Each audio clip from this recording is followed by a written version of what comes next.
చూపిస్తున్నట్టుగా అయితే అందరూ అంతని మనుషులకు ఆజ్ఞాపించుతున్నాడు.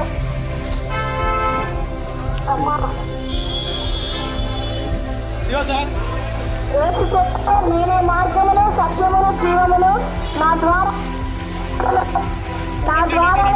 ఎవడనో తండ్రి ఎందుకు రాడు. సమాధానమును మీకు అనుగ్రహించున్నాను, లోకం ఇచ్చినట్టుగా నేను మీకు అనుగ్రహించటం లేదు. ఏసు చెప్పెను, పునరుద్ధానమును జీవమును నేనే. నా యందు విశ్వాసం ఉంచివాడు చనిపోయినను బ్రతుకును, బ్రతికి నా యందు విశ్వాసం ఉంచివాడును ఎన్నటికీ చనిపోడు. మరణ